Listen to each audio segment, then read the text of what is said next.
Today we explore the Gable House, with a distinctive architecture style that dates back to the 1700s. On a property that is mostly overgrown sits a home that in its heyday would not look out of place on a Stellenbosch Winery. However, strangely this property is nowhere near the Western Cape. And furthermore, the home hides a dark secret from the 1960s, which was a time of segregation in South Africa. It was a time of massive uprisings from the oppressed and inhumanely treated citizens of our beloved country. We will briefly discuss some of this history during this exploration, so join us as we do a walkthrough of this unique property to see what remains after its abandonment roughly 5 years ago.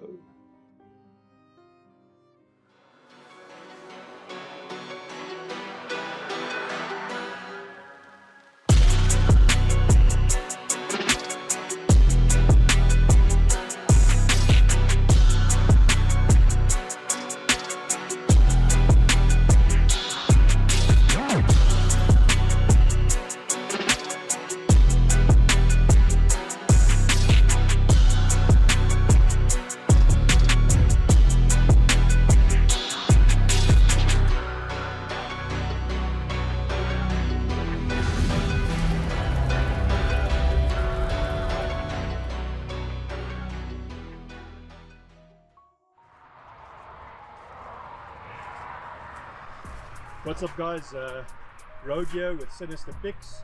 Oh, we actually discovered this location by chance, and it holds quite some history. So Sinisterpix is going to give us a bit of background from what he managed to dig up. Yeah, and then afterwards we're going to step in and see what we can find. So, thanks, Rogue. This is a house in our local area. It is a gabled house. It's a gabled style, which is mostly found in the Cape area, or was found in the Cape area. It is a very antique style and a very unique style, and that's what makes it unique, because in this area we don't really find houses built in this style, and it dates back to the 1700s. And the information that we could have gathered here is that this house is possibly linked to one of the commanders of the Sharpeville uprising on the 21st of March 1960. So we're going to step in, see what we can see. It is in a fairly good condition for the time. Yes, and thanks. Join us, guys. Yeah, there we go. Let's step in.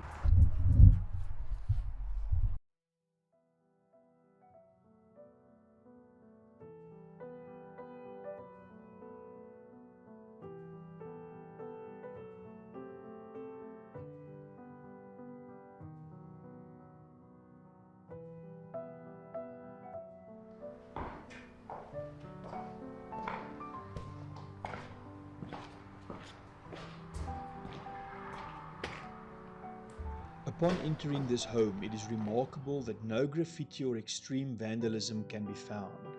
This might point to the possibility that someone might be guarding the property from time to time. A serious problem in South Africa is that of copper cable thieves and scrappers. Normally, when a property is left abandoned, shortly thereafter most all copper cables and any metal fixtures and fittings will be stripped to be sold illegally as scrap metal for mere pennies. This is in part due to the massive poverty experienced by the majority of the population in South Africa, which in turn causes crime to be rampant in our society.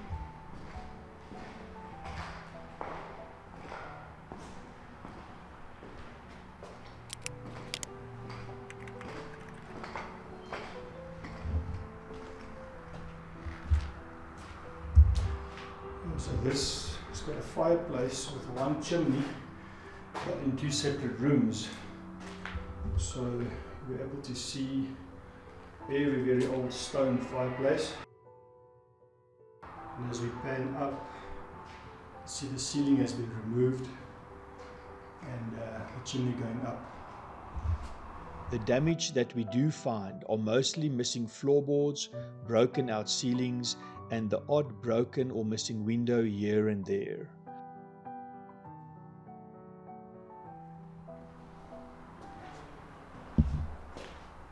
And strange wallpaper. I don't think you'll find that in any homes today.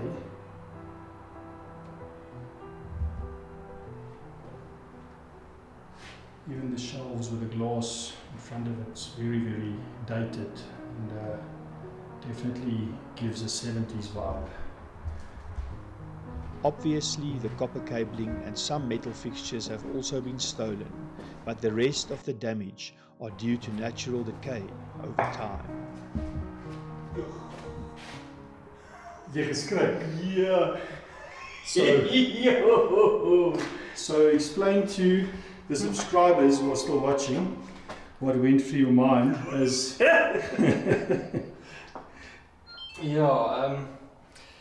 like you guys see, we've recently kind of entered the paranormal thing, and last time that I saw Jesse, he was on the other side of the house, and as he entered, it just sounded like somebody walking, and as I looked around, I just saw this dark shadowy figure, and I nearly died, to say the least. That's brilliant, and that was one of the first jump scares that we've had today. We actually started shooting very late. We normally don't shoot 5 o'clock in the afternoons until, unless we go till 10 o'clock, 11 o'clock in the evening. So, we're already using the lights and it's getting dark earlier because of winter time at the moment. So, but that was awesome. Sorry for that. It's part of the fun.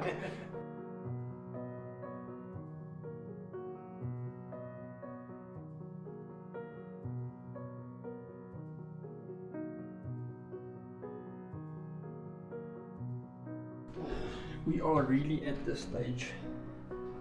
I won't say scared, but we are hesitant of the wood. You can see it's wooden floors.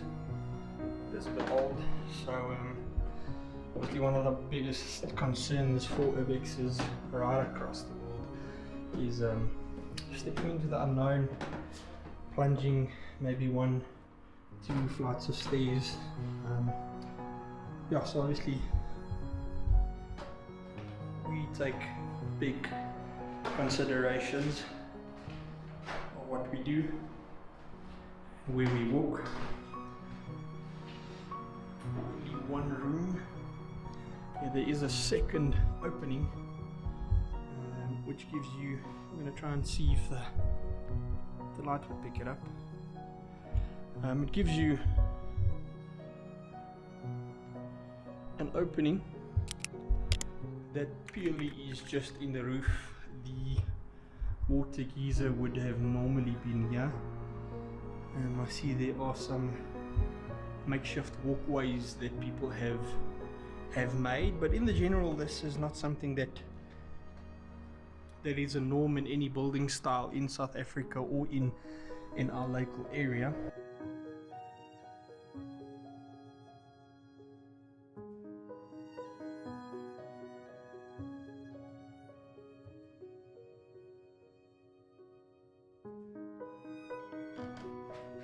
As you go down the very narrow wooden staircase, it gives off an eerie feeling.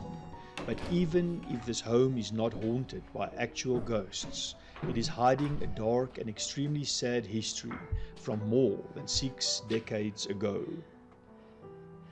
Here's a little Harry Potter room for the Harry Potter fans. 21 March 1960 marks a dark day in South African history, for on this date a tragedy known as the Sharpeville Massacre took place.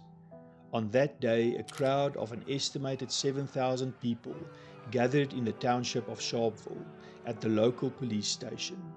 They were protesting against harsh pass laws which severely restricted the movement of any African citizens within the country. Being caught without a passbook would mean imprisonment, horrendous abuse, and even worse.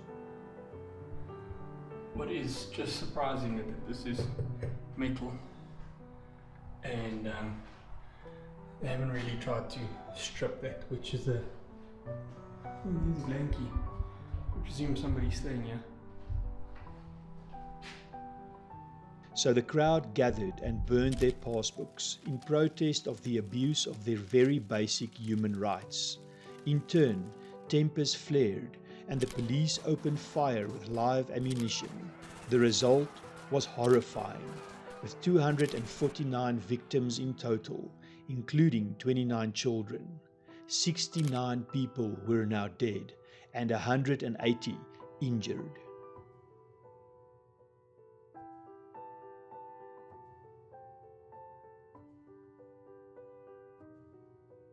Today, 21 March is celebrated as Human Rights Day in South Africa to commemorate the Sharpeville massacre, but even more important, to honor the victims that gave their lives to set in motion the long walk to the end of segregation in our country.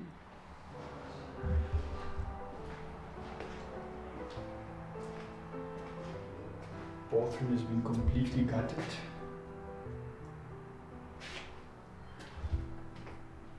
Massive shower. You can see where the basin used to be. The pipes in the basin have been removed. The bath used to be, it's been broken out. We will post a link in the description below if you wish to read up more detail about the sad and dark day in South African history. So you don't get more 70s style than this. Knotty pine ceilings. You can see it's been removed partially. Like I said, the vagrants and the people making their home here during the night, maybe they're using it for firewood because it's easier than having to step out. What a pity. It's got these strange old school glass windows to get some natural light into this room. This is not part of the original building. You'll see the style is a lot different. So that door used to be the back door. And this section here was built onto the premises or onto the house. It differs completely from the rest of the style. And then through here you can step into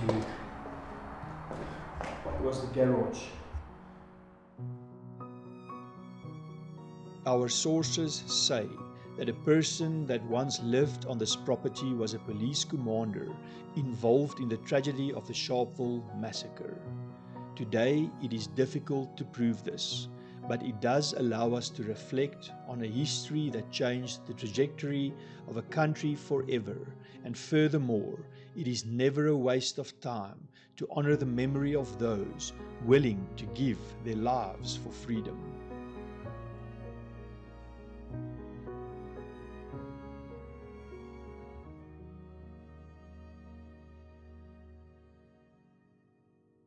Today, nothing remains of this property, other than the shadow of a house that once maybe housed a person linked to this massive tragedy. But the freedom that was paid for in blood on 21 March 1960 ended up being a cornerstone in the abolishment of segregation, which stands to this day.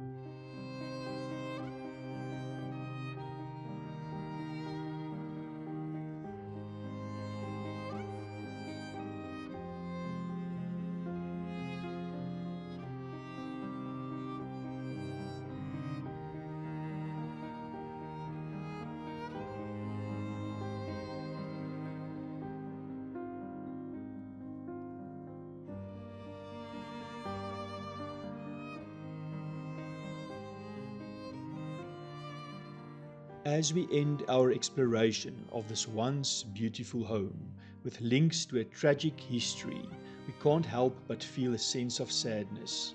But as we always say, this is why we do this.